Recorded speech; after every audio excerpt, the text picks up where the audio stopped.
आइए जानते हैं आज के कुछ प्रमुख अंतर्राष्ट्रीय खबरों को। पहले एक नजर आज के हेडलाइंस पर।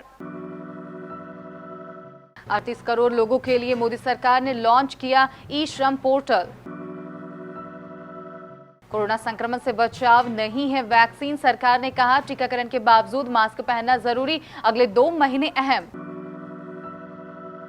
तालिबान बोला हमारा दूसरा घर है पाकिस्तान, मजहब भी है एक। बेटे की गिरफ्तारी पर मुनव्वर राना ने सरकार पर साधा निशाना, कहा इनकी नजर में हर मुसलमान आतंकवादी है। काबुल एयरपोर्ट को निशाना बना सकते हैं आतंकी, अमेरिका ने अपने नागरिकों को किया अलर्ट। तालिबान की तुर्की से अपील, काबुल एयरपोर्ट के संचालन के लिए दे तकनीकी मदद, सेना की जरूरत नहीं। सस्ता हुआ सोना चांदी, जाने आज क्या है 24 कैरेट गोल्ड का रेट। बंगाली एक्ट्रेस और टीएमसी सांसद ने बेटे को दिया जन्म। अभिषेक बच्चन का हुआ एक्सीडेंट। और नीरज चोपड़ा बोले मेरे कमेंट को गंदे एजेंडा का माध्यम न बनाएं, स्वरा भास्कर का यूं आया रिएक्शन।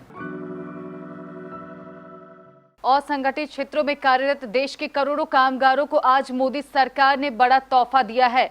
सरकार ने कामगारों के हितों को ध्यान में रखते हुए ई श्रम पोर्टल लॉन्च कर दिया है। इस मौके पर केंद्रीय श्रम एवं रोजगार मंत्री भूपेंद्र यादव और श्रम राज्य मंत्री रामेश्वर तेली मौजूद थे।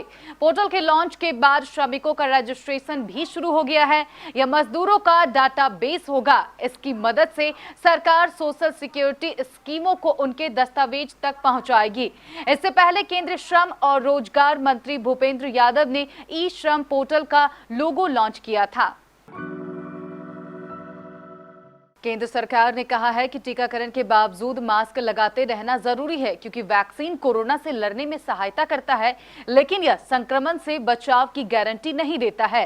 स्वास्थ्य मंत्रालय ने भी ये कहा है कि कोरोना की दूसरी लहर अभी खत्म नहीं हुई है और आने वाले कई त्योहारों की वजह से सितंबर और अक्टूबर के महीने में महामारी प्रबंधन को लेकर बेहद महत्वपूर्ण है।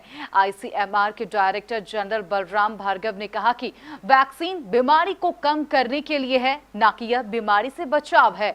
इसलिए टीकाकरण के बाद भी मास्क का इस्तेमाल करते रहना बहुत अहम है।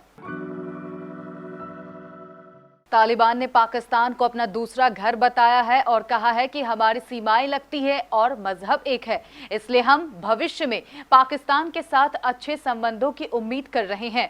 तालिबान के प्रवक्ता जबीहुल्लाह मुजाहिद ने यह बात कही है। इससे पता चलता है कि पाकिस्तान दहशतगर्द संगठन तालिबान के कितना करीब है और वह किस तरह से उसके लड़ाकों को ठिकाना देता रहा है। जबीहुल्लाह मुजाहिद ने कहा कि अफगानिस्तान की सीमा पाकिस्तान से लगती है। जब धर्म की बात आती है तो हम परंपरागत रूप से करीबी हैं। दोनों ही देश के लोग आपस में मिले जुले हैं, इसलिए हम पाकिस्तान से अच्छे संबंधों की उम्मीद रख रहे हैं। शायर मुनव्वर राना के फरार चल रहे बेटे तबरेज राना को एसओजी की टीम ने बुधवार को लखनऊ से गिरफ्तार कर लिया। उसके बेटे पर अपने आप पर ही गोली चलाने का आरोप है। अपने बेटे की गिरफ्तारी पर मुनव्वर राना यूपी सरकार पर भड़क गए। उन्होंने कहा कि सरकार मुसलमानों को टारगेट कर रही है। मुनव्वर राना ने कहा कि इस हिंदुस्तान में भी ऐसे लोग हैं जो अंग्रेजों से भी ज्यादा खराब है। बेटे की गिरफ्तारी पर मुनव्वर राना ने यूपी पुलिस पर सवाल उठाते हुए कहा कि ये पुलिस है, कहीं से भी कुछ भी निकाल सकती है। मेरे पेट से शराब की 2 बोरी निकाल सकती है। उन्होंने कहा कि मुझे परेशान करने के लिए मेरे बेटे को गिरफ्तार किया गया है। साथ ही उन्होंने सरकार पर हमला बोलते हुए कहा कि उनकी नजर में हर मुसलमान आतंकवादी है। अफगानिस्तान में तालिबान के कब्जे के बाद यहां हिंसा की घटनाएं लगातार बढ़ रही है।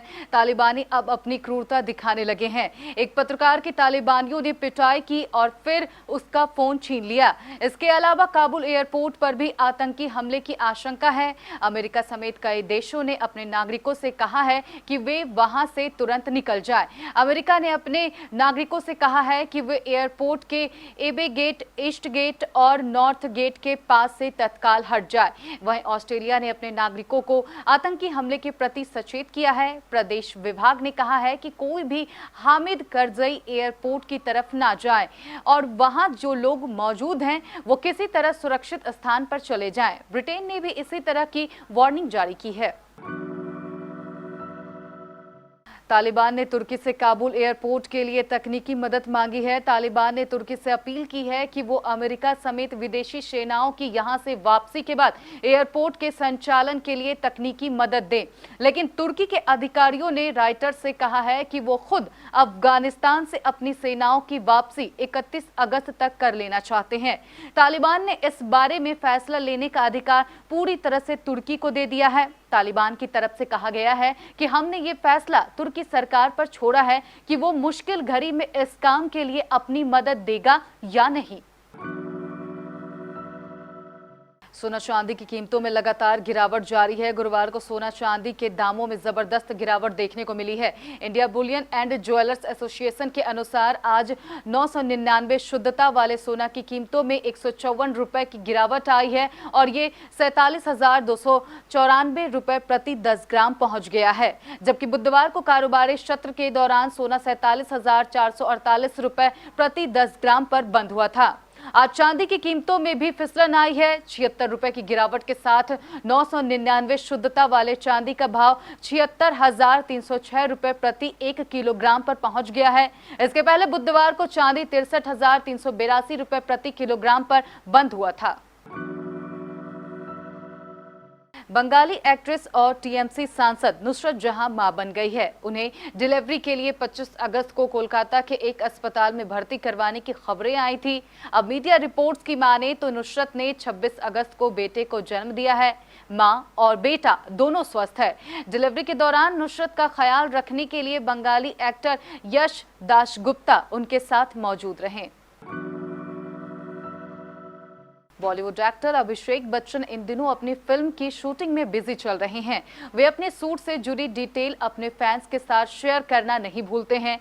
लेकिन वहीं अब अभिषेक ने एक तस्वीर साझा की है जिसे देखकर फैंस हैरान हो गए हैं। जी हां, एक्टर ने हाल ही में एक तस्वीर अपने इंस्टाग्राम हैंडल पर शेयर की जिसमें वे चोटिल नजर आ रहे हैं। उनका सीधा हाथ फ्रैक्चर है। पोस्ट में अभिषेक ने बताया कि शूटिंग के दौरान उनका एक्सीडेंट हुआ था। नीरज चोपड़ा ने टोक्यो ओलंपिक्स में जैवलिन थ्रो में गोल्ड मेडल जीता था और देश में उनका भव्य स्वागत भी हुआ था। अब उनकी एक बात को लेकर मीडिया में इशू बनाया जा रहा है जिसका नीरज चोपड़ा ने वीडियो शेयर कर जवाब दिया है और इसकी तारीफ बॉलीवुड एक्ट्रेस स्वरा भास्कर ने भी की है।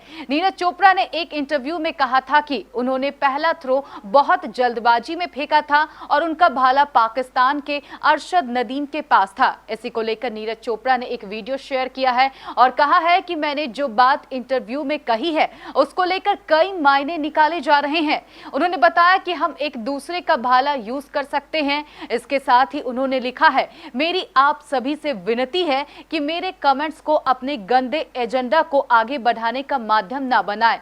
स्पोर्ट्स हम सबको एकजुट होकर साथ रहना सिखाता है और कमेंट करने से पहले खेल के रूल्स जानना बेहद जरूरी होते हैं।